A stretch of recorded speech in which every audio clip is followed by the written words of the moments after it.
They were a young couple, madly in love. He was just a very, very humble, very intelligent, sweet young man. She was always smiling. They fitted fine as a couple. Everything looked wonderful.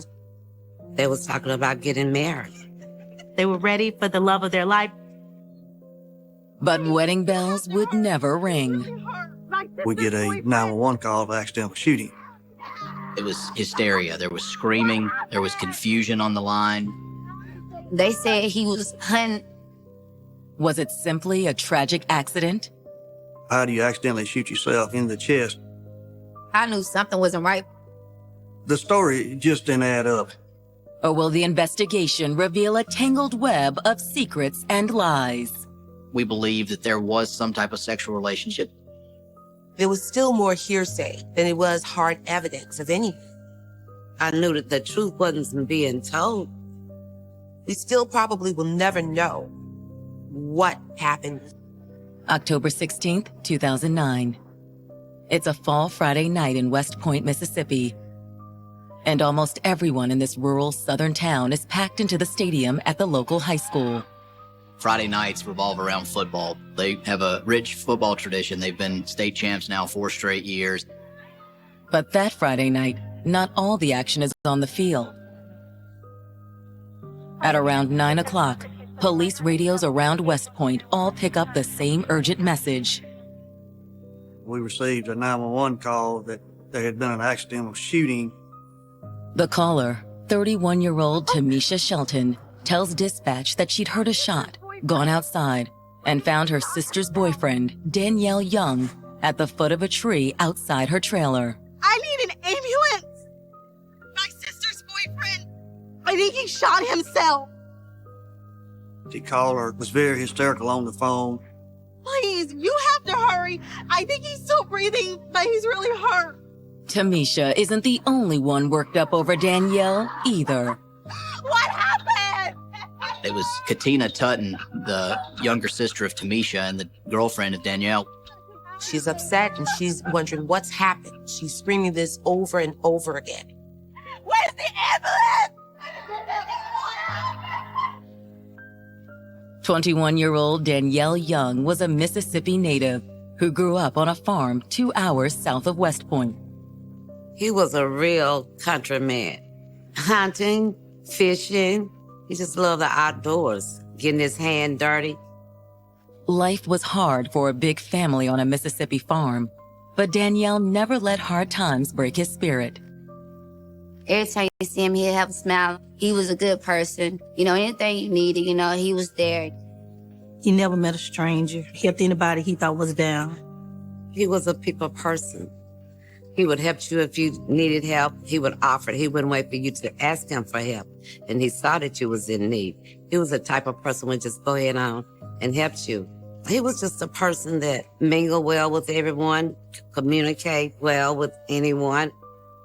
When Danielle wasn't hunting or fishing, you could find him under the hood of a car. Daniel liked to work on cars. He worked on cars a lot. He was a mechanic out of this world. If it wasn't running this morning by noon, he would have it on the road. Danielle turned his passion for tinkering with cars into a career.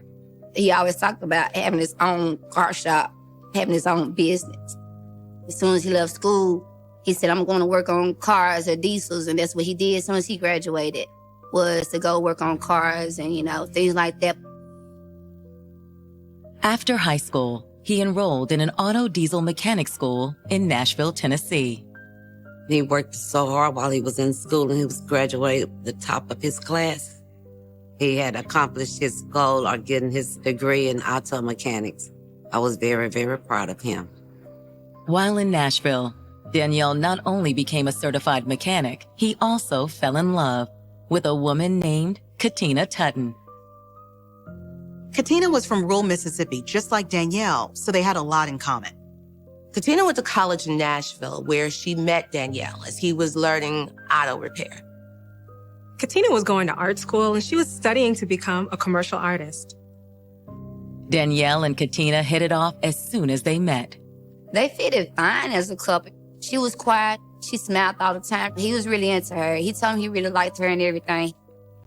Danielle was always a person that loved that fun and laughter. He was liked by everybody. He made everybody smile. Soon they were more than just dating. He knew that she was the one, and she was definitely in love with him. They decided to go and move in with each other. But eventually, their time together in Music City came to an end. He graduated, then he left and went to Louisiana with his older brother and worked a while down there with him. He was working at a diesel shop. With Danielle in Louisiana, Katina stayed in Nashville to finish school. They didn't give up on their relationship. They really tried to make the long-distance thing work. She was excited. She didn't want to give that up, but neither did she want to give up the love and her relationship with her boyfriend. Danielle felt the same way about Katina. He was head over heels in love with her. They started meeting in West Point about every other weekend, which was a good halfway point between them, and where Katina's mother and sister still lived. They both were making efforts to make this last. There had been conversations about Katina possibly moving somewhere closer so they could continue their relationship but not be so far apart. Since Katina's mother wasn't comfortable with an unmarried couple sharing a bedroom, Katina and Danielle would stay with her sister, Tamisha. Tamisha Shelton lived in a trailer just down the street from their mother's house. So Shelton definitely opened her arms and opened her home to her sister's boyfriend. Tamisha and her sister were very close. A single mom, Tamisha was glad to have her sister around to lend a hand. Tamisha was on disability for health issues she was having, and sometimes this included having seizures. When she had graduated from college and wanted to move forward with her career, the seizures seemed to go and take over. Danielle was happy to use his skill as a mechanic to pitch in as well. Danielle would come and visit, but also to help fix some of the cars that Tamisha had. Being from a small town, that's what we do. We kind of get in there and help one another. However, on this particular visit to West Point, on the weekend of October 16th, Danielle was planning something special because it was Katina's birthday. He was saving up to buy her a ring for her birthday. And perhaps the ring was more than just a birthday present. He was talking about he wanted to marry her. He was making plans for his future wife and his life. He was making preparation for that. But what was supposed to be a celebration has just become a tragic and chaotic scene. He's not moving. The initial phone call into 911 was from Tamisha Shelton. It was hysteria. There was screaming. There was confusion on the line. Sirens converge on the home of Tamisha Shelton in an area west of town called Moon Valley. Moon Valley is a good 15-minute drive. You don't know where to go, you're going to get totally lost behind those woods. We just immediately went ahead and sent our full team out because you never know what you're going to get into when you get there. But when first responders arrive, there's a glimmer of hope for Danielle. She was screaming Danielle and actually told the officers that she thought he was still alive. In the fall of 2009, Danielle Young and Katina Tutton were looking forward to a bright future together. They were both climbing the ladder and had plans to really and truly be together as a couple. He was in love with her. He wanted to marry her. But now, on the evening of October 16th, sheriff's deputies and EMTs are racing to the home of Katina's sister, Tamisha Shelton, where Danielle has just been shot. Tamisha had called 911 around 9 o'clock and reported that Danielle had shot himself. When sheriff's deputies arrive on the scene, they find Danielle lying on the ground outside Tamisha's trailer. Mr. Young was face down on the ground underneath the tree out in the yard. Standing over him is Tamisha Shelton and her sister, Katina Tutton. Katina was screaming Danielle and actually told the officers that she thought he was still alive, that she heard some breathing, possibly gurgling, something. Law enforcement did what they could to calm Katina down and remove her from the scene to allow the ambulance workers, the EMTs, to go in and treat Danielle. They quickly realize that it's too late. EMTs came in, and once they turned the body over, realized that Danielle at that point was already dead. They don't have a pulse. It appears that Danielle was killed by a single gunshot wound to the chest. There was a hole that was visible in his shirt, but not very much blood at all on the actual garment. They, of course, cut the garment back, and there was an entry wound in his chest, but from the outside, it didn't appear to be that traumatic of an injury. Detectives arrive and take charge of the crime scene. When Ramirez Williams arrived, they found the .22 caliber revolver that was on the ground, very close to Danielle's body. The caliber of the gun was consistent with the wounds in Danielle's chest. But if it's the gun that killed Danielle, how was the fatal shot fired? If this was an accidental shooting, theoretically, it could be a ricochet, or it could be he dropped the gun and it discharged. Was it an accident? Was it a suicide? Was it a homicide? What exactly happened here? For the investigators, there's only one way to get to the truth. We began collecting all the evidence we could. Our evidence that we gathered, including the weapon, was sent to the crime lab for examination. Detectives are also careful to preserve any evidence on Danielle's body. Traces of gunshot residue could show whether Danielle actually fired the shot that killed him. They bagged his hands, where they put paper bags over and rubber banded in order to preserve any evidence. While the coroner removes the body, detectives take Tamisha aside to find out what she knows. She was still visibly upset. She was shaking. It was an emotional moment. Tamisha tells the detectives that earlier that evening, Katina and Danielle had gone over to her mother's house. The two houses were connected by a road. It was a short walking distance from each house to the other one. But Tamisha says that Danielle returned to the trailer a little before 9 o'clock. She said that Mr. Young had actually came to her window while she was getting ready for bed. What do you want? Then, according to Tamisha, Danielle had asked her for a gun to shoot a raccoon. So she loaded a .22 revolver. She felt pretty confident that he was going to be comfortable with the gun. She goes to the front door and gave it to him. Tamisha tells detectives that Danielle had taken the gun and headed off toward a tree on the edge of the yard. She closed the door and stayed in the house and didn't hear anything for several minutes. Then, she heard a single gunshot. What happened after you heard the gunshot? Well, I was expecting him to come back to the bedroom door, but he never did. Finally, after several minutes, she'd gone to the door to check on him. Danielle! She went outside and began calling his name, and that's when she discovered the body lying on the ground. Tamisha says she'd run to Danielle's side and immediately realized he was in grave danger. She was in shock, so she immediately called 911. Tamisha tells detectives that while she was on the phone, her little sister arrived at the trailer. According to Tamisha, Katina had showed up just moments after the shooting. Katina's story matches her sister's account, once she's able to tell it.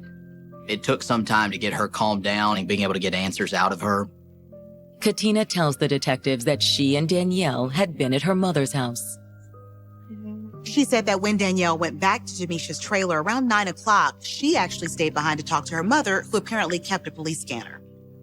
According to Katina, they actually heard the 911 call go out over the police scanner and ran down to the sister's yard. If no one was with Danielle when the shot was fired, does that mean his death was an accident? The investigators aren't so sure. How it would go from shooting up into a tree to shooting yourself in the chest. Listening to the information that we was being given by the sister, at that point, it just wasn't adding up. Especially when the victim is an experienced hunter like Danielle Young. I know definitely that he hadn't shot himself with no .22 hunting no coon, because that's not logical. I knew that the truth wasn't being told. But if Tamisha and her sister aren't telling the whole story about the shooting, what could they be hiding? Is it possible they didn't want to admit that Danielle fired the fatal shot on purpose? There was talk of maybe he had committed suicide. Oh my God. Oh my God. Oh my God. Just hours after 21-year-old Danielle Young was found shot dead outside a trailer in rural Mississippi, investigators with the Clay County Sheriff's Department suspect the shooting was no accident. So far, all they had to go on is what they'd learned from Tamisha Shelton, the sister of Danielle's girlfriend. Her statement to the officers was that it was an accident, that he was trying to shoot a raccoon with the .22 caliber gun that she gave him. But Tamisha didn't actually see the fatal shot being fired. And for investigators, some things about her story don't quite add up. Young was an avid hunter. He understood the importance of being safe around a firearm. So having an accident would have been pretty far-fetched considering the experience that he had. Did Danielle commit suicide? Investigators hope an autopsy will provide some answers. Because Clay County is a small county with limited resources, the body was sent to the crime lab in Jackson for the autopsy. While waiting for the autopsy report, investigators focus on their only potential witnesses, Tamisha and her sister, Katina Tutton, Danielle's girlfriend. Katina is at the scene almost immediately. She can be heard in the background while Tamisha's on the phone with the 911 operator. The relationship there, the girlfriend, we definitely looked at her, you looking at anybody that has close proximity. With the evidence at the scene secured, deputies drove Tamisha Shelton to the sheriff's office to make a formal statement. The second statement was taken at the Clay County Sheriff's Office later that evening around midnight. Before the interview, the deputy in charge of the investigation uses a test kit to swab Tamisha's hands for traces of gunshot residue. He had told the other law enforcement officers, don't let her wash her hands. Don't let her go to the bathroom until we get there and are able to collect this. Tamisha has also been told to bring a change of clothes with her to the station. They collected the pajamas and bathrobe she was wearing at the time of the shooting so they could be tested for gunshot residue. Our evidence that we gathered was sent to the crime lab for examination. We rely on the state crime lab to be able to give us results, whether it's through autopsy results, whether it is gunshot residue, whether it's matching projectiles to the firearms that they're fired from. Tamisha gives detectives the same account she gave at the crime scene. She said Danielle Young came to the trailer around 9 o'clock and asked to borrow her gun. Tamisha again said that she had loaded the weapon for him and that he was going to shoot a coon that he saw out in the yard. She again told him that she was inside when the weapon was fired. What were you doing prior to the shooting? Taking care of my kids, cooking dinner, putting them to bed like I do every night. Detectives pressed Tamisha about the relationship between Danielle and her sister, Katina. Tamisha's explanation was it was like any other relationship with young people, that they had their moments where they fought and times where they got along great. These were two young individuals who were ready to start their life together. Tamisha also dismisses the idea that Danielle's death might be a suicide. Is it possible that Danielle would have shot himself on purpose? No, absolutely not. No way. Him and my sister, they were happy. Tamisha said she'd know if they were having problems because he and Katina stayed at the trailer whenever he was visiting. She had been around Danielle quite a bit because Katina was working. She had just started a new job in Starkville. There was a lot of time where Tamisha and Danielle were there at the house with just the two of them as the only adults present. He didn't have those level of issues. He was your average person that was living the best life that he had. However, Tamisha does suggest one problem that Danielle and Katina were dealing with. The only issue that they really and truly had was the distance. It was a long-distance love that they both shared. Danielle was interviewing for jobs in different states. They just couldn't figure out logistically how they would make it work. Was there more tension in Danielle and Katina's relationship than anyone realized? I really think you should talk to my sister about that. The next morning, investigators interview Tamisha's sister, Katina, who's still struggling to deal with Danielle's death. Katina had a harder time opening up and talking to them at that time because of the emotions of the moment.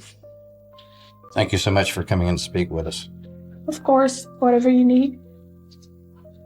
Katina admits that sometimes her long-distance relationship with Danielle could be challenging. They did have some verbal arguments. Basically, it was just boyfriend-girlfriend arguments. The disagreements were about where they should live. Their intent was to try to figure out a way to where they could, get closer together instead of being so far apart, trying to figure out a way to kind of close that distance. But Katina denies having any sort of argument with Danielle the night he died. Certainly nothing that would drive him to suicide. No, nothing like that. We were fine. By all information provided to us from Katina, she and Danielle had a good relationship. He had been up to spend time with her and her family, and things seemed like they were going well. Investigators let Katina return to her family to grieve, but questions remain. Did Danielle take his own life, or was there another explanation? When the autopsy results come in from the medical examiner, suicide becomes a less likely cause of death. The first things medical examiners noted were the burns in the clothing around the wound in Danielle's chest, which is actually consistent with a self-inflicted wound. It looked like it was a very close shot. However, according to the ME, those results are only part of the story. A shot to the chest is not very common with suicide. Typically, you'd expect to see a shot to the head, a shot inside the mouth. So this already was a little bit outside the norm. But the most significant finding is the angle of the fatal shot. In every suicide that she has seen that was a shot to the chest, she has always seen what we refer to as deviation. If you commit suicide, it will be slightly to the right or slightly to the left. The bullet passed directly through the body at a straight line. There was no deviation, a clean 90-degree angle. For the medical examiner, the angle of the shot can only mean one thing. This is not a suicide. This was more likely a homicide. Less than 24 hours after Danielle Young died from what was initially thought to be a self-inflicted gunshot wound, the medical examiner has reached a different conclusion. At first, it seemed possible that this was suicide, but the bullet entered Danielle's chest at a 90-degree angle, which is something that you never see with a self-inflicted wound. It was a very close shot, but not done by his hand. This is not a suicide, it is a homicide. But if Danielle didn't shoot himself, who pulled the trigger? His girlfriend Katina was supposedly at her mother's house a few hundred yards up the road when the shooting occurred. When police contacted Katina's mother, she confirmed that Katina was with her when they heard about the shooting on her police scanner. Okay, ma'am. Thank you for speaking with me. We'll be in touch. Her mother states that she's with her the entire time. With Katina's mother providing an airtight alibi, the investigation circles back to the last person to see Danielle alive, Tamisha Shelton.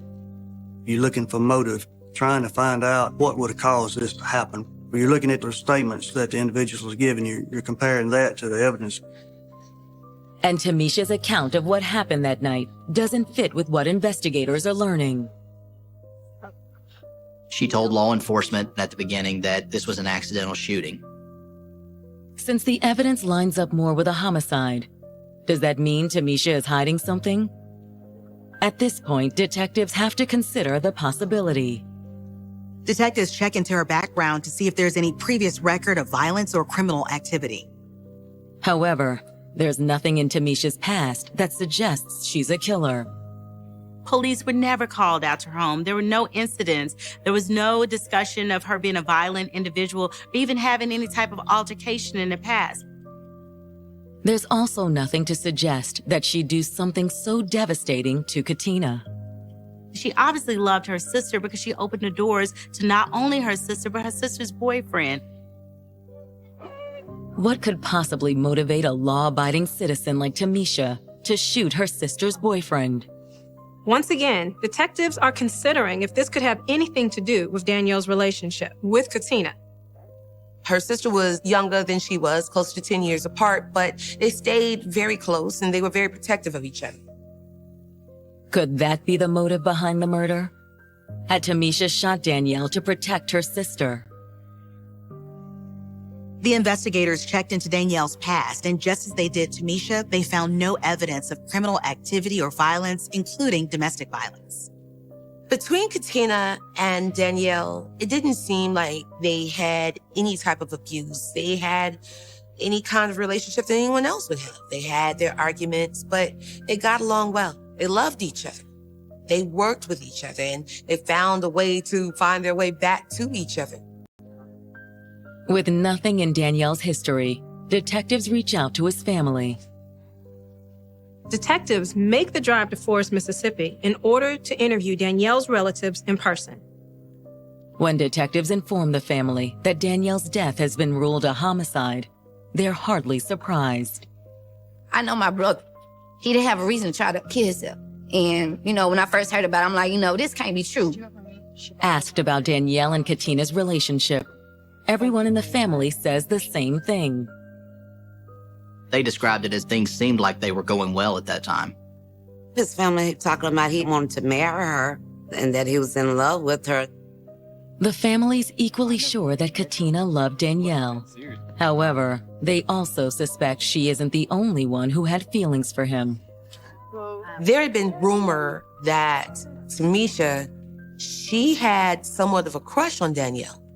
There was rumors that perhaps she had tried to hit on him. According to Danielle's family, the accusations about Tamisha came straight from Danielle. Danielle would tell them that, the thing that she was doing before him, as if, she had an attraction for him. One day when he came into the house, she was on the couch with her lingerie on. Tamisha was trying to come on to him. That still puzzles me to this day. Why would you cross that line with your sister? It was a line Danielle's love for Katina wouldn't let him cross. He said he didn't do that. He was like, he couldn't do that. I always taught him, do the right thing. Did Tamisha refuse to accept that Danielle was choosing her sister over her? She know that Katina and he was talking about getting married. What did run through my mind was that if she couldn't have him, she wasn't going to let anyone have him. I think that's all the questions we have for now. As certain as Danielle's family is, detectives can't make an arrest based on a suspected motive. What they needed most was the results of the gunshot residue on Tamisha's hands and clothing. Unfortunately, the crime lab has 82 counties they have to serve. You don't jump to the front of the line because you have a homicide. They're working dozens of homicides at all times. While waiting on the results of the gunshot residue tests, detectives decide to put a little pressure on Tamisha. Detectives ask if she'd be willing to come in and take a polygraph exam. Law enforcement frequently will use polygraph examinations to try and weed out whether or not someone's involved. They wanted to see, will she pass this or will she fail, even though this was not something that would be admissible at trial. It's also a way to get a suspect to go on the record with another statement. When a polygraph is administered, the statement itself can be introduced at trial. Whatever you say can be used as long as it's not mentioned that a polygraph was being administered at the time. Tamisha agrees to take the test. While they were waiting for the examiner to connect her to the polygraph machine, investigators sat down with her to get another statement. So when I do Her story of what happened that night hasn't changed. Tamisha was adamant that she was inside the home at the time the shot was fired, that this was an accidental shooting. But in the middle of her statement, Tamisha makes a shocking admission. Tamisha Sheldon explained that she had fired the weapon. She said there was a stray dog hanging around the trailer, so she fired the gun in order to scare it away. Is Tamisha trying to cover her tracks? The investigators thought that she may be worried about what the results of the gunshot residue test will eventually show. The question she had was, this going to prove my innocence or my guilt? 2 days after the shooting of 21-year-old auto mechanic Danielle Young, investigators have brought in 31-year-old Tamisha Shelton for a polygraph examination. Though the shooting appeared self-inflicted, the medical examiner has ruled it a homicide, and detectives considered Tamisha a possible suspect. Suspicions only deepen when Tamisha sits down with detectives prior to taking the polygraph exam. She raises the issue for the first time that she had in fact shot the gun. She claimed that she shot the gun on Wednesday, October 14th at a stray dog that was in her driveway. That was a bit odd for her to come up with that. On the 2 interviews the night of the shooting, Tamisha never once mentioned that she had fired the gun. Investigators suspect the timing of Tamisha's admission may have to do with the gunshot residue testing of her hands and clothes. She keeps trying to fill in gaps that she thinks will explain negative evidence. But is there another explanation for why she hadn't mentioned it before? Over the years, Tamisha had had many complications with her seizures. So that was a big part of her life. As a result of having seizures, you do have memory lapses. Her health challenges did affect her memory. Tamisha said that with her seizures, sometimes she would forget things. She didn't remember everything. Is Tamisha telling the truth?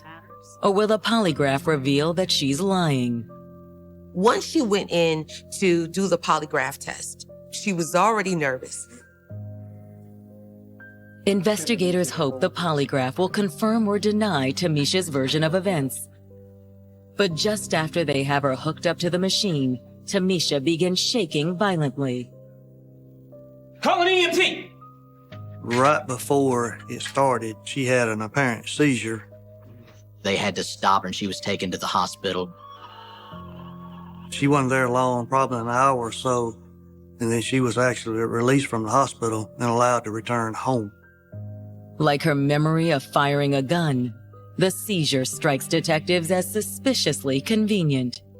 The detectives suspect that she may have faked the seizure because she was afraid of what the polygraph exam would reveal. She never did take the polygraph. Everything looked quite suspicious. However, investigators are still a long way from making an arrest. The biggest holdup in the investigation was the time it took in order to get the gunshot residue tested. The Mississippi Crime Lab does an excellent job. Unfortunately, they're overworked. They have a number of cases that create a backlog, and it takes a long time for us to get evidence back.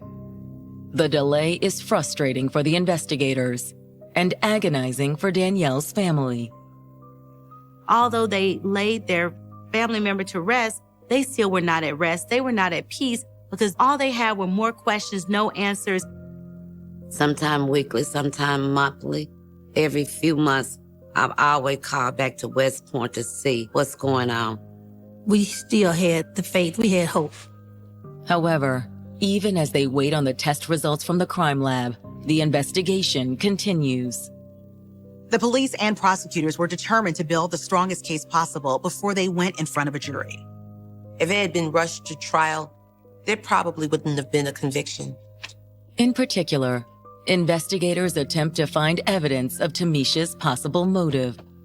Tamisha had been adamant from the start that she had no romantic feelings for Danielle, that there had never been any type of relationship, romantic, sexual, or otherwise.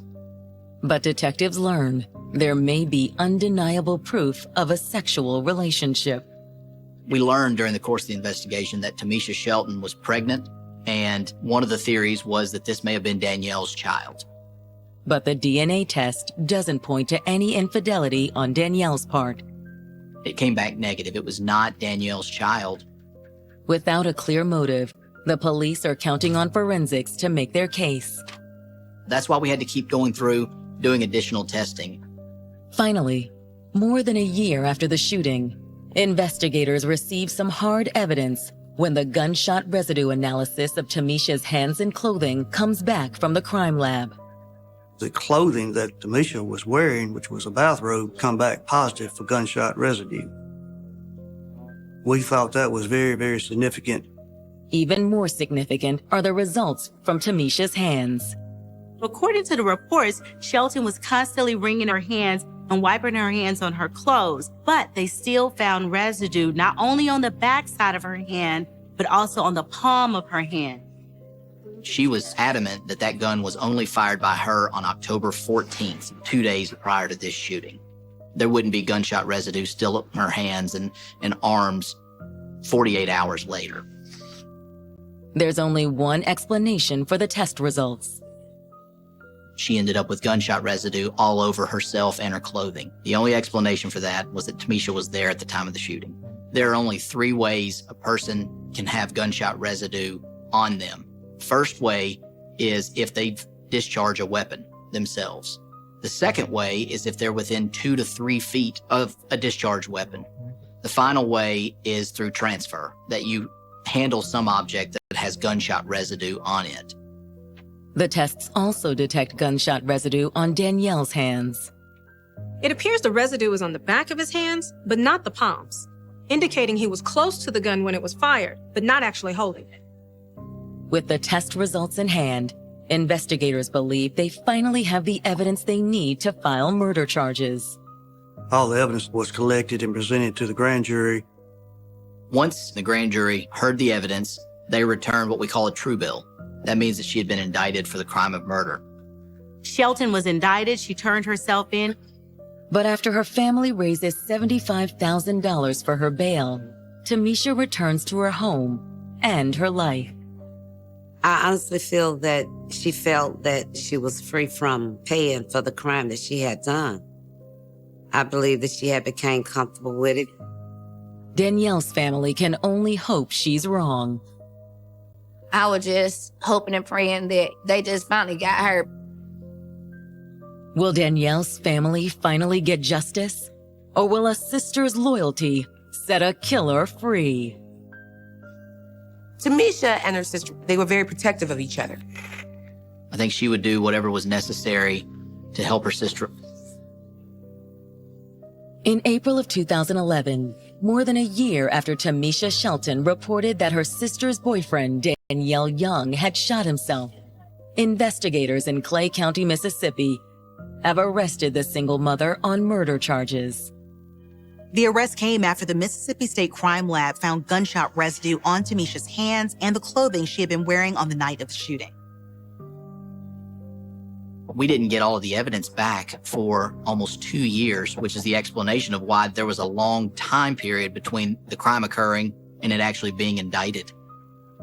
The arrest is welcome news for Danielle's family. It was a lot of pressure lifted. But it also brings new anxiety. They were concerned about what was going to happen at trial. None of them had ever been through anything like this. And one thing that his family had always told us was, we want justice done. We want to see this through to the end. When Tamisha finally goes on trial at the Clay County Courthouse in West Point on July 14, 2015, prosecutors figure they have an ironclad case. I never had any doubts once the crime lab results came back that Tamisha Shelton did it. The autopsy report that said the trajectory of it showed it to be consistent with homicide. The evidence paints a clear picture of how Danielle Young died. It was clear, despite what she told police. When Danielle came to the house that night, Tamisha went outside with him. Hey, can I talk to you out here for a second? Of course. What's less clear is why things escalated to murder. The one thing that's missing is why. Why would Shelton kill Danielle Young? What was the motivating factor? His family strongly believed then and strongly believes today that this was some type of love triangle involving Katina, Tamisha, and Danielle. I think that's the most likely explanation of what took place. My feelings are that he rejected her and she couldn't take rejection. I feel like maybe she got mad or something because I couldn't see any other reason why she would just kill him. But Danielle's family also suspects another, more cold-blooded motive.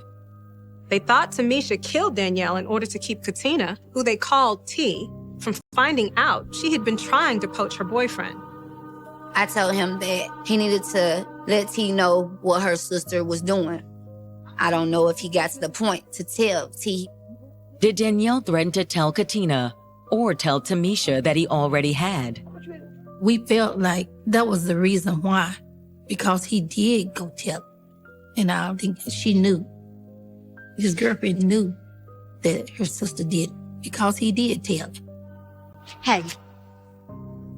Regardless of why, prosecutors assert after the shooting, as Danielle lay dying, Tamisha came up with a cover story, placed the gun under Danielle's body, and dialed 911. All the information that law enforcement had initially came directly from Tamisha. And when she called into 911, she told them this was an accidental shooting. Whatever was in Tamisha's mind that night, the jury never hears the theory about a romantic triangle. Unfortunately, we didn't have good evidence that we could introduce that would prove that. It's the one potential weakness in the prosecution's case. Juries want a motive. Unfortunately, we don't always have evidence that we can present to explain it. The only two people that know what happened happens to be Tamisha and Danielle. When it's the defense's turn, Tamisha's attorney calls their star witness, her sister, Katina. On the witness stand, Katina makes a shocking claim. She believed this was a suicide. She tells the jury it wouldn't be the first time Danielle had tried to harm himself. Danielle had attempted suicide when they lived together in Nashville. Her claim was that he took too many pills that he had been prescribed by a dentist. Danielle's family doesn't believe a word of it. I know my brother. He didn't have a reason to try to kill himself. We knew he didn't kill himself. When they first came to us with that, we knew that wasn't true. Under cross-examination, the prosecutor goes after Katina's claim. There was no evidence to corroborate the story that Katina had told about him attempting suicide in the past. She admitted she didn't call for an ambulance. She didn't take him to the doctor. She didn't seek any type of help whatsoever. I don't know if Katina believes her sister did this or if she really believes that Danielle was capable of doing it. But I do believe she wanted to protect her sister. I think she wanted to make sure her sister didn't get convicted of this, didn't go to prison, even if that meant saying something about Danielle that would hurt his reputation or hurt his family in saying it. But what will the jury believe? Without a motive presented in court, it came down to what they could believe the forensic evidence suggested, that a young, single mother like Tamisha was a killer. After a week-long trial, the jury returned a verdict of guilty on the charge of murder. For Danielle's family, the verdict is long overdue. At times, I think they got frustrated that the system took longer than they were hoping it would. It was a 6-year waiting period. No one should have to wait that long for justice. However, there's no delay in sentencing Tamisha. In Mississippi, at that time, 2015, murder only had one sentence, and that was life in prison with the possibility of parole. Since Tamisha's sentencing, Danielle's family has begun healing through forgiveness. If I could talk to her and help her, I would, to get through this, because I know that it isn't easy there for her either. But what she done, justice has to be paid. But justice doesn't make the family's grief any easier to bear. Dealing with death, as time goes by, you learn to deal with it. You can't bring them back. We think about his dream, where would he be now, you know? I think of good things, the good times. It's getting better, but to think about it, talk about it, it'll bring back the memories. And it's mostly the memories that you cry about. It's not the pain of it gone.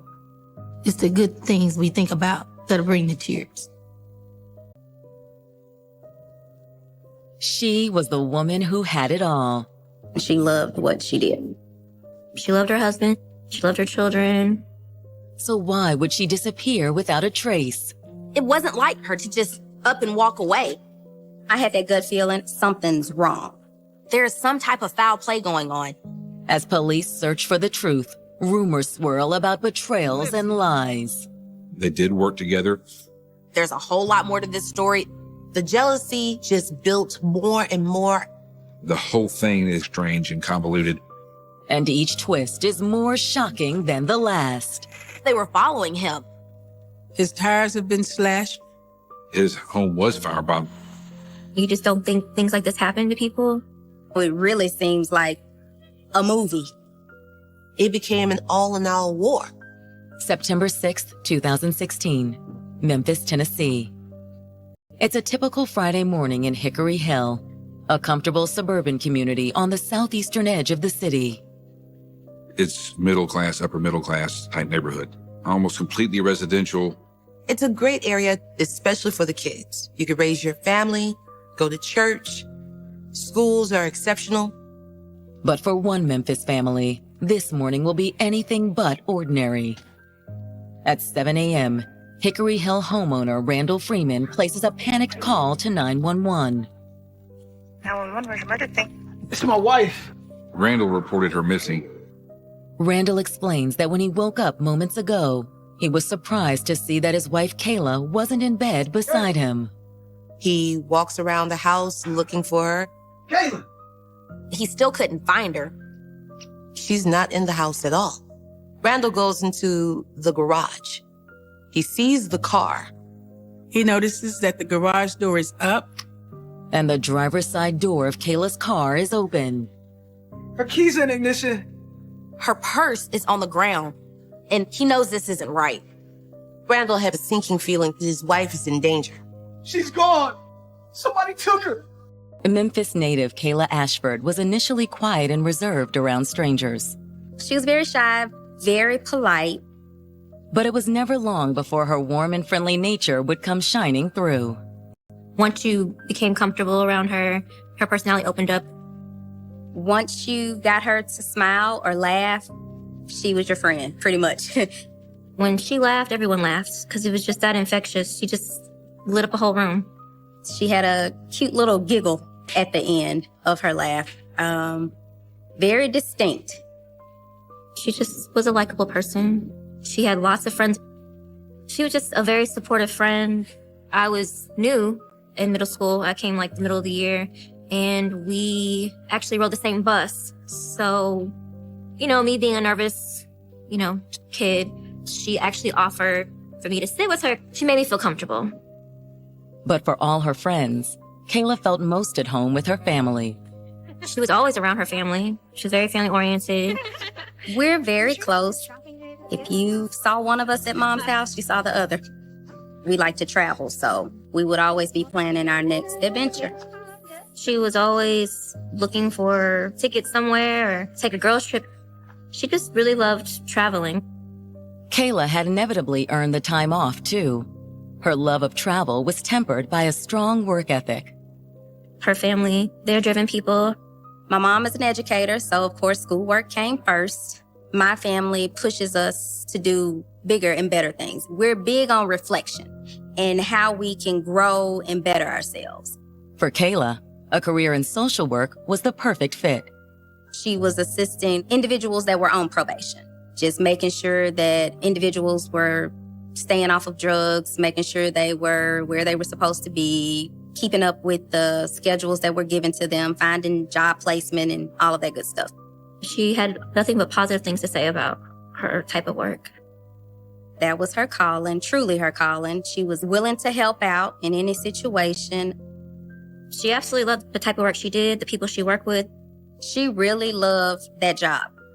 But the real love of her life was a man named Randall Freeman. The pair were high school sweethearts who married in 2012. They went to middle school together.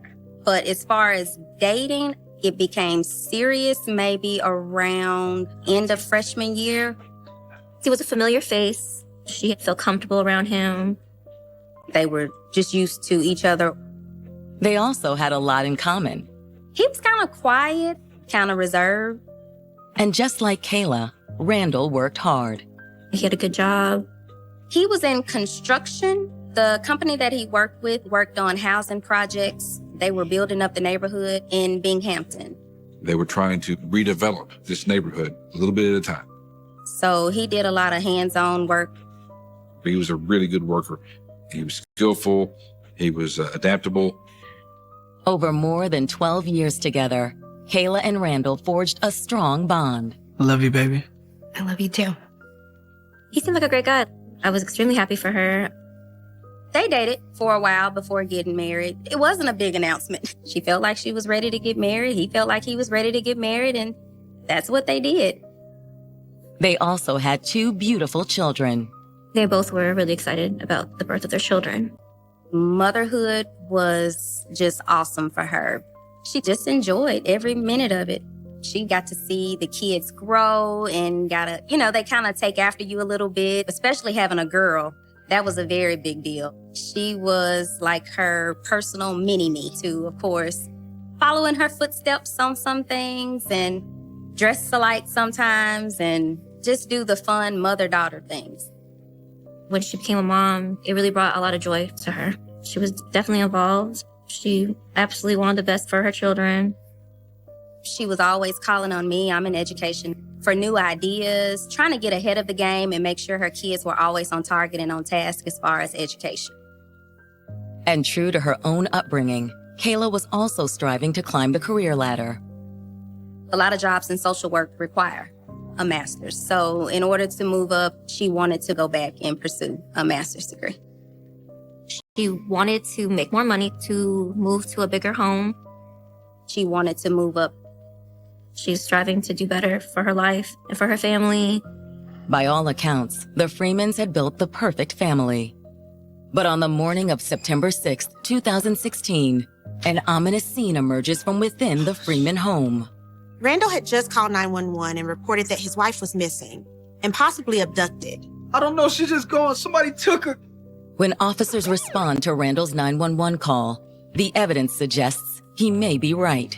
The police arrived and they started looking around and trying to figure out, okay, the keys are here, the purse is here, the car is here. All her credit cards, driver's license, everything is there in the purse. But her phone is missing. All these things raise the alarm bells significantly. But does that mean she's been kidnapped? There was no sign that anybody had forced their way into the home, that there had been a struggle inside the car. However, just outside the door, separating the garage from the rest of the house, the officers make a chilling discovery. Kayla's pants are on the floor of the garage. That immediately made police think that there was some type of foul play. It's possibly a sexually motivated crime. Oh my God! In the fall of 2016, 29-year-old Kayla Freeman was living her best life. Kayla had a great career, had been married to her husband Randall for 3 years, and had 2 beautiful children. She loved her family. She was happy with her life. But on the morning of September 6th, Randall calls the Memphis police and reports that Kayla has disappeared. Her car is in the garage with the keys in the ignition. He finds her purse and then her pants on the ground. They began to wonder, was this a sexual abduction? This did not strike me as a case of someone that just wandered off. I don't know her to leave home without a car. Nothing's within walking distance. Although there's no body, there's no blood, there's no true evidence of foul play, police go ahead and call in the homicide division. Major crimes, we have a possible abduction. When homicide detectives arrive on scene, getting information from Randall is their top priority. When Randall reported her missing, he didn't provide a lot of details. Can you tell me a little more about what took place here last night? He was initially distraught. He didn't give any indication of what could have happened. Sir, I know this is very difficult, but if there's anything that you could remember right now that you can share with us, it would really help us out. Kayla went out with some friends, some people from work. Randall tells police that she had got home pretty late. He had already gone to bed for the evening, and he heard her car pull in, but she didn't immediately come in the house. He thought she just didn't come into the house because she was on the telephone, probably with some of her friends. Randall tells police that after hearing Kayla's car pull into the garage, he'd rolled over and soon dozed off again. It was a little before 7 when I woke up and I realized she wasn't there. Kayla. That's when he started looking for her and finds her car, her purse, the keys, and everything. Could Kayla's disappearance be an abduction or worse? Randall's statement raises red flags for detectives. I feared the worst from the very beginning. Is highly unusual for a mother to leave 2 young children. She's in love with her children. She would never leave them. Which, of course, brought detectives to their next question. Were you and Kayla having any kind of problems? No, not really. We argue sometimes, same as anyone. Did any of those arguments ever turn physical? No, I would never hurt Kayla. Randall stated that he loved his wife very much. Randall also doesn't hesitate when detectives ask if they can search his van and the rest of the house. He told them to go right ahead. He's very cooperative. He wants to do everything he can to help the investigators find his wife. After Randall wakes the children and drives them to a relative's house, detectives search the couple's home for clues. It's just an average house in terms of the normal everyday things. Randall's van also appears clean. We didn't see any signs of blood in his vehicle. It was just frustrating because we really had no clue as to where she could be. But just as detectives appear at an impasse, the case takes a startling turn. Who lives here? I'm sorry? I want to report whoever owns this van. This random man begins yelling and screaming. He just happened to show up in the middle of all this. It's very odd. The police calm him down, and he tells them that his name is Clayton James and that he lived a couple of blocks over. According to Clayton, he'd stopped because he'd spotted Randall's van, which is still parked in the driveway in front of the Freeman's house. He claims that this van has been stalking him. It's been following me around for a week. He had seen this van before. It was distinctive. He wanted to know who that van belonged to. When detectives tell him, Clayton appears to draw a blank. I don't know, Randall. But Clayton knew Kayla. Yeah, I know. She had gone to high school with this guy, and they actually were co-workers for a little while. But he said he did not know that Kayla lived there. Clayton claims to not know she's missing either. When detectives tell Clayton about what's happened with Kayla, he's shocked. Last night? Yes. Wow. But is his reaction genuine? Detectives aren't so sure. It's too coincidental that he just so happens to live down the street. When was the last time you spoke to Kayla? It's been a while. He says he hadn't talked to her in over 2 years. You think that her husband is following you? Yeah. Any idea why? No clue. He didn't realize at the time that it was a person married to someone he knew. He just knew this guy's messing with him. Clayton assures detectives he'll let them know if he hears anything from Kayla. They let him go for now, but the police are really concerned that he just so happens to show up at the house during the investigation. Hoping for more information, the detectives reach out to Kayla's family, who are racked with worry. We've already talked to Randall, and we got the news out that Kayla is missing. No one can find her. She's not answering my phone calls. She's not answering my texts. They were actively looking for her themselves. I was still trying to piece things together. I just really couldn't believe that I have a missing sister. Did she have any problems, enemies? Everyone loved Kayla. I mean, I could name everyone we come into contact with on a weekly basis, pretty much on one hand, because we're that tight. I mean, our circle is so small that we could probably go 4 or 5 days and our phone logs say mom, sister, work. Because, I mean, it's repetitive. Police asked Kayla's family about her and Randall's relationship. They got up every morning, they went to work, their kids went to school, they came home, they went to bed, they did it all over again. There's no one that even came to mind. The family also doubts that Randall would have hurt Kayla. I honestly didn't see anything that was just like a red flag or anything out of the ordinary.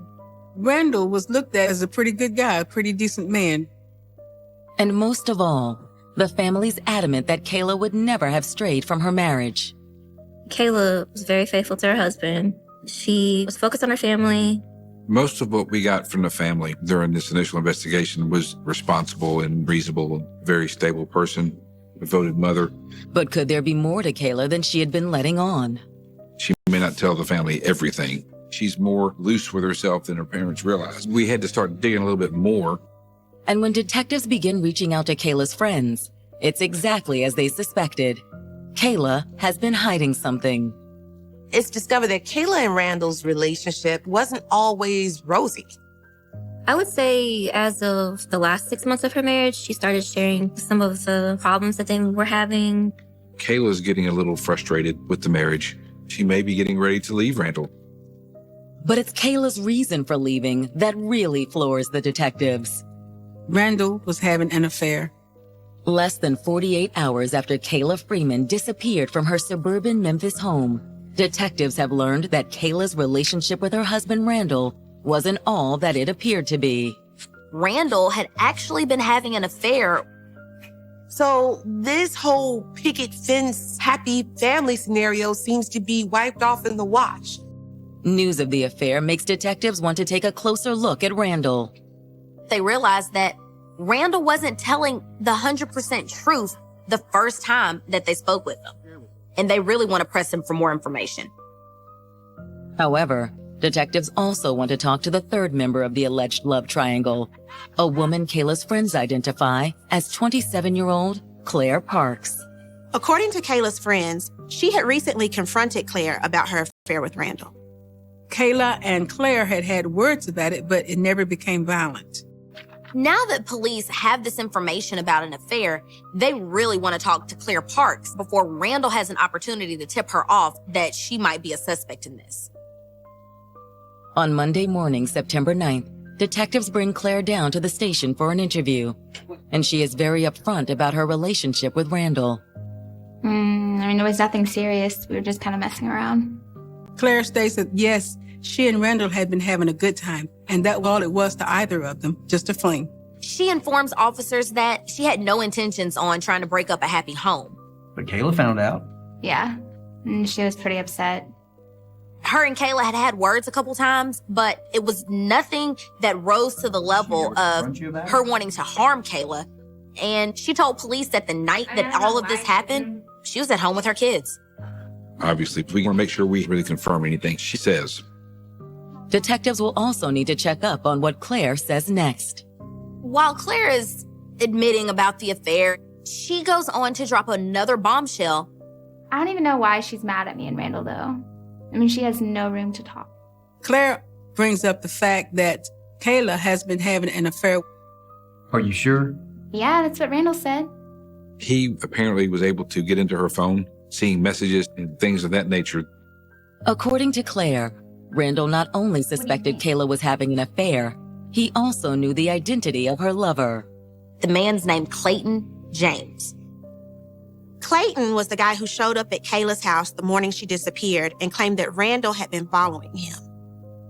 He told the police that he had no idea that she was missing or anything of that nature, that he was driving through that neighborhood and stumbled upon the van. Now detectives are wondering, was it all a lie? The whole thing is now much more strange and convoluted. That afternoon, detectives bring Clayton down to the station and press him about the alleged affair. You're not doing anybody any justice if you don't go down that rabbit hole. You have to check all these possibilities. Clayton denies everything. He swears and swears and swears that he's never had any type of relationship with her in any way. He said, I've never even hugged her before. He insisted to officers that he was a happily married man and that his relationship with Kayla was strictly a platonic friendship and that they had never crossed the line in any way. And you didn't have anything to do with her disappearance? No, of course not. I was at home all night. Clayton's alibi is that he was at home with his wife and children. And your wife, she'll back you. Once Clayton realizes that officers are intending to speak with his wife, he becomes extremely nervous. Clayton's not wanting to have the officers verify his alibi with his wife raises a red flag. They're concerned that Clayton might be hiding something, and that makes them more suspicious. It kind of brings to the detective's mind, what would Clayton do to keep someone from making these allegations to his wife? When detectives follow up with Clayton's wife, Rachel, she appears completely in the dark about Kayla Freeman. What's going on? Why am I here? She's really confused as to why police are talking to her. She's completely unaware of what the allegations are concerning her husband and Kayla. Do you recognize the name Kayla Freeman? No. She doesn't know who this woman is. She doesn't know about an affair. However, Rachel says that she does know one thing. She tells police that she knows her husband. He's not a violent man. He's not going to do anything to hurt anybody, even if he was having an affair. Rachel also confirms Clayton's alibi. There's no way that Clayton had anything to do with that woman or her disappearance. He was at home with me all night. Rachel tells detectives the same thing that Clayton said before, that he had been home with her as well as the kids all night. But does that mean Clayton's alibi is as airtight as it sounds? Since Clayton only lived a few blocks from Kayla, it's possible he could have slipped out in the middle of the night while Rachel and the kids were asleep. Hoping to determine if there really was something going on between Clayton and Kayla, detectives subpoena her cell phone records. Maybe there was some type of relationship, some kind of contact. We have to check and make certain. However, detectives are still waiting on the records when the investigation takes another unexpected twist. Detective Mullins. They get a tip from Randall's boss, who says that the day after Kayla's disappearance, Randall showed up to work extra early before anyone else. Randall's boss says he didn't think anything of it at the time, but that was before he found out that Kayla had gone missing. That was the day that they were supposed to lay the concrete slab for the house that they were building. When everyone arrived at work, Randall had already laid the entire slab by himself. Randall's boss shares with the detectives a horrific suspicion. He believes that he knows where Kayla is buried.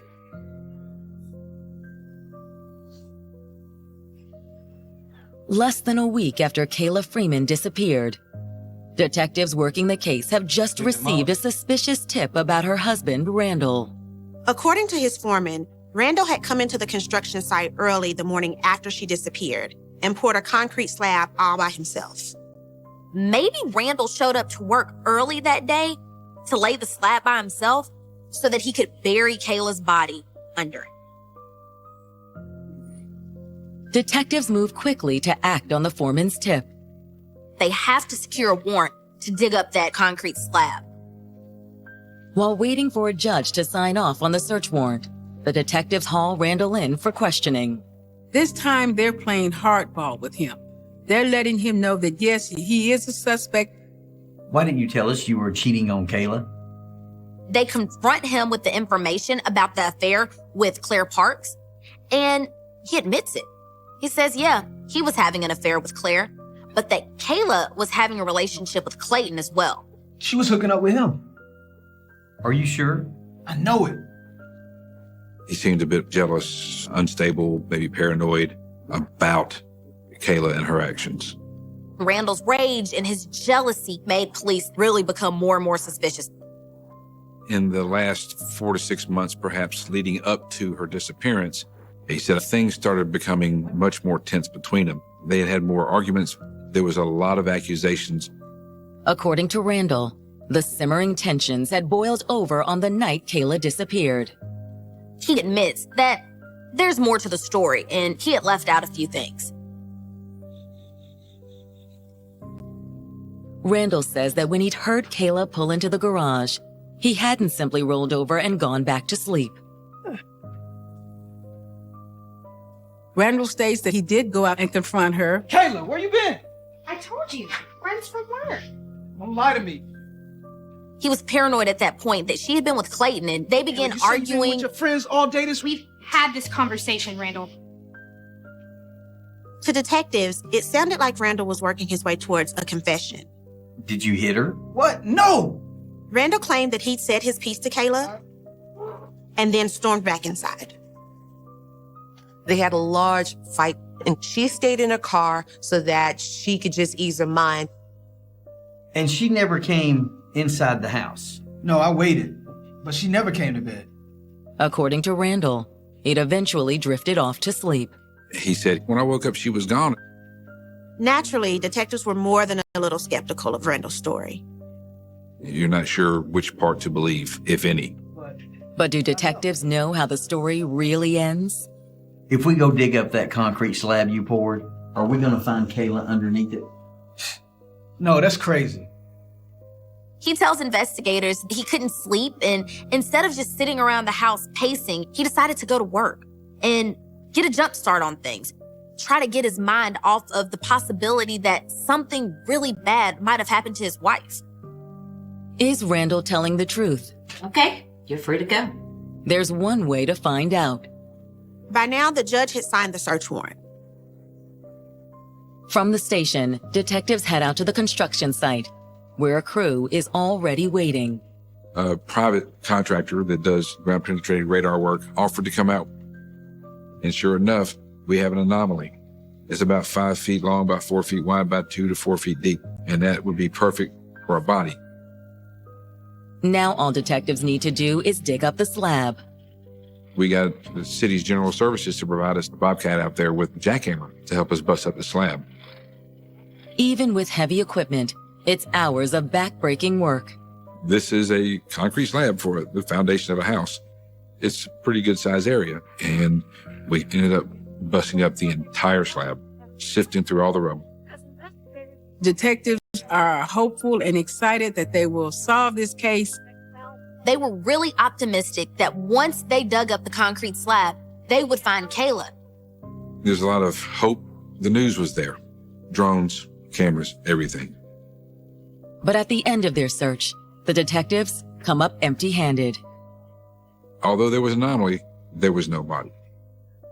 They didn't find Kayla. They didn't find any evidence of a crime. We were there all day. Literally all day, and came up with nothing. It appeared that Randall was telling the truth. And detectives are back to square one. They didn't know where Kayla was or what happened to her. But just as Kayla's trail appears to be going cold, the investigation into her disappearance takes another bizarre turn. What? The detectives are notified by a 911 dispatch, and there is a fire at Clayton James' home. That was another shocker. I was like, what in the world? You know, like, what is going on? All right, we'll be right there. What happened? Apparently, someone had thrown a Molotov cocktail and set it ablaze. Detective Mullins. 1 week after Kayla Freeman vanished, police and firefighters have just responded to another urgent 911 call a few blocks away from her suburban Memphis home. A 911 call comes into dispatch, and it's Clayton James reporting that his house is on fire. This is the guy that Randall has accused Kayla of sleeping with. Someone has thrown a Molotov cocktail through Clayton's window, and his family had to escape from the house. Clayton and his family are unharmed, and firefighters are able to extinguish the flames. But as Clayton informed detectives, this wasn't the first bizarre incident that had occurred since Kayla disappeared. He said that he'd been receiving text messages, phone messages, threats. He also indicated that his tires on his car had been slashed. The next morning, detectives review footage from surveillance cameras Clayton had recently installed on his home. When the police went through the surveillance footage, not only did they see someone throwing the firebomb, they saw who threw it. The person firebombing the house is indeed Randall Freeman. And the still shots were so good, you could see Randall with a lit Molotov cocktail just like this. You could see his face clearly, even at night. After viewing the video footage, police immediately secure an arrest warrant for Randall Freeman for arson. Randall has the potential to be charged with aggravated assault or even attempted murder because of the people that were in the house at the time. It doesn't really matter if the house burns to the ground, partially burns, or just has a little bit of damage from this arson. It's all the same. The news of Randall's arrest floors Kayla's family. My sister's missing, and you're setting other people's house on fire. How does this connect? And what is really going on? Randall is committing arson against a person he believes that Kayla is sleeping with. That just made things worse in terms of our suspicions. But given the timing, Randall's motive remains unclear. Did Randall do this because of the affair, or did he do this because he began to think that Clayton was behind the disappearance? Detectives are wondering if Randall is seeking vigilante justice. Only Randall knows for sure, but he's done talking. After he went to jail, he quit cooperating with us. He pretty much just asked for an attorney and wouldn't talk about it. With Randall in jail on the arson charge, detectives turn their focus to Clayton James, who denied having an affair with Kayla. You have to wonder, is Randall really paranoid and suspicious, or is he on the right track? Is she actually having an affair with this person? But when detectives received Kayla's phone records, it appeared Clayton was telling the truth. We couldn't establish any kind of real contact between them. And at the time of Kayla's disappearance, it didn't appear they were making any contact at all. There was never any evidence of a relationship other than a friendship between Clayton and Kayla. When detectives follow up with Kayla's family and friends, they also dismiss Randall's allegation that she had cheated. Kayla was very faithful to her husband. She never, ever mentioned anything about another man because there was no man. She was focused on her family. So to me, it just, when I look back on her now, I feel like maybe the infidelities that he had, he was trying to push it on her to make her look bad. It was hurtful because I know my sister, and like I said, I could pretty much map out her day and tell you where she is at all times. So that was just a slap in our face to even say something like that. But if that was the case, why did Randall seem so convinced that Kayla and Clayton were having an affair? I'm not sure what made him think this. His obsession with Clayton James really stuck out to me. Even after Kayla was gone, he's still chasing after this man. But does that mean Randall had also done something to Kayla? For me, it's all funneling down to this is going to be a murder. The question is, can detectives prove it? They don't have any way to connect him to the disappearance of his wife. We don't really have a witness that can say, you know, I saw somebody dragging a body out of a car. I saw somebody digging on the side of the road, or I saw someone on a bridge throwing something in a creek. We don't have that kind of an eyewitness. And even the evidence that we do have is not really significant enough to say this proves it's a homicide. Also, the homicide detectives do not have a body. We don't even know if she's dead, technically.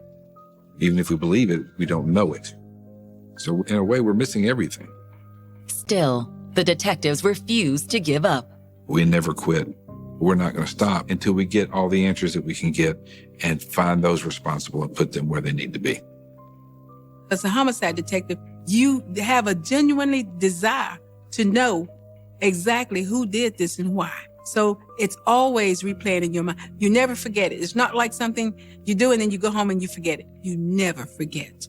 Detectives spend long hours searching for Kayla's body. We look at the satellite images of the area. We see there's wooded areas. There's bodies of water. All these places are good places to put a body, especially if it's something that you weren't really planning. And now you just have to do something with the body. We started trying to do some systematic searching of those areas. Detectives also receive a promising tip from one of Randall's neighbors. They saw him dig a large hole in the backyard, large enough to put a person inside. But just like the concrete slab, it proves to be nothing. We checked the yard. There's no evidence of any digging in the yard. All of their searches come up empty.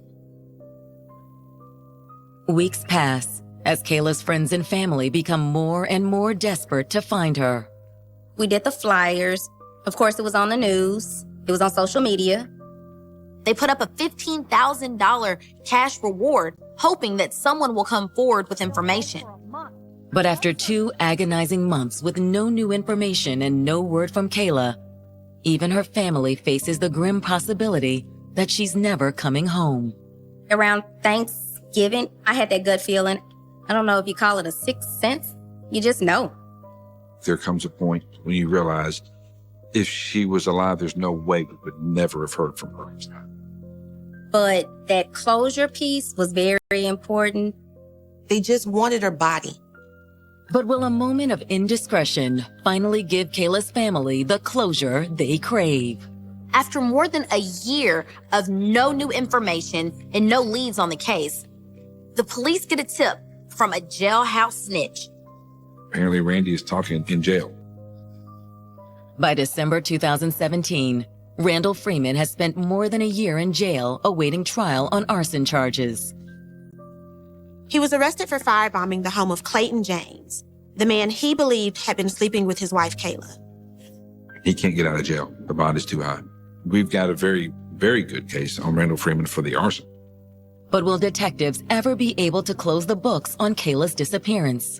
The first obvious thing we're missing through this investigation is the body. Detectives believed Randall killed Kayla and hid her body, but they had no proof. When you look back on things and you're like, did I miss something? Or why didn't I see that before? But just on the outside looking in, it was just day to day. A mom and dad, they went to work, they came home, took care of the kids, did fun stuff on the weekends, traveled when they could. And that's what you saw. And that's what we all saw. There was nothing that just screamed at you that anything was wrong. However, after months of dead ends, detectives receive what appears to be a promising tip from an inmate at the Shelby County Jail. An inmate housed with Randall Freeman tells detectives that Randall confessed that he had killed Kayla. These little tidbits that we get from jail conversation, things of that nature, is enough to keep us going. But it's not enough to bring murder charges against Randall. A skilled defense attorney will rip the case apart if the only thing that they have is a jailhouse snitch. Although with his trial on the arson charges approaching, prosecutors believe they have some powerful leverage. Since Clayton and his family were home when Randall firebombed the house, he was also charged with multiple counts of aggravated assault and attempted murder. He is facing so much time with these charges. If convicted, is well over 100 years. Will Randall be willing to lead detectives to Kayla's body in order to shave off some prison time? What we want from him is real simple. Where is your wife? What happened to your wife? You tell us that, and we'll talk about whatever plea bargains we can reasonably work out. Kayla's family agrees to the plan. They shared it with us about the plea, and we wanted to move forward with doing that. Whatever they have to do in order to get a confession so that they can get Kayla's body back, they're willing to go with it. It was something that we needed as a family to actually put her to rest. Now, it all depends on Randall. The prosecution confront Randall and they bargain with him to get him a deal so that they would give him only 28 years just to get the body. He thought he could get a slap on the wrist out of all this. He said, I'd be willing to do 10 years, but that's not good enough. It's not good enough for the state of Tennessee. It's not good enough for the family. It's not good enough for me. His back against the wall, Randall accepts the prosecutor's offer. If he doesn't, he'll be buried under the jail. Now, he knows that at some point in time, he'll see the light of day. The understanding with him and his attorney was, if we don't find her, there is no deal. So it was in his best interest, to be honest. Randall tells police that he hid the body in a creek not too far from the home. Searching the area, detectives find human remains. The body was completely decomposed. It had been out there for over a year, exposed to the elements. But in this case, we were able to confirm that it was Kayla through dental x-rays. It was sort of a relief in a way that we could actually put her to rest and that my family had closure. I was happy to know that she was found and that her family would have a proper burial. Despite the state of Kayla's remains, the medical examiner suggests a possible cause of death. Regardless of whether there's skin or not, we do have forensic anthropologists that can examine the remains, and we found blunt force trauma, but there was not enough evidence to suggest he beat her to death, although he could have. Unless he tells us specifically, and he didn't, we'll probably never know exactly what happened. But detectives believe at least some of what Randall told them about that night was true. That night, Kayla went home. Randall confronted her. Kayla, where you been? I told you.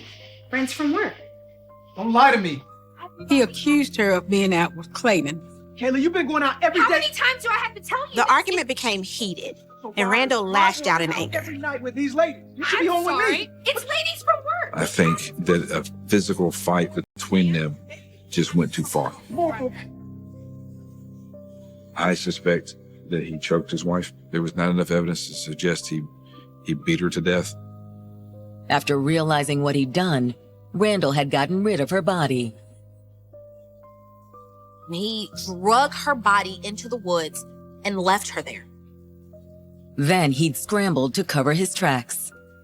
He staged the scene as though a kidnapping took place, and then proceeded to call 911 and play the role of a grieving husband. But now, more than a year after he made that call, Randall stands before a judge and admits the truth. Randall Freeman pled guilty to second-degree murder, aggravated arson, and was sentenced to 28 years. He cannot get out until he's done 100% of the time. Had he not pleaded out for that, he would have never seen the light of day. Kayla's family would have liked to see him serve more time, but they've made their peace with the outcome. I forgive him. There's no hate in my heart. He'll serve his time. Hopefully, he'll come out and say something to his children who will be adults when he's released. Maybe he can just get some things off of his chest. But Kayla's loved ones still struggle to understand how an irrational obsession led to such a senseless tragedy. Kayla hadn't done anything wrong. She had never cheated on Randall. His rage and his jealousy got out of control and caused him to do the unthinkable. That's what hurts me. Her kids were robbed of growing up with their mom. One who will never remember her at all because he was so young. I mean, till this day, if he sees a picture of her, he says it's me because we look alike. It's really hard to know that she's not there. And I know that she wanted to be there.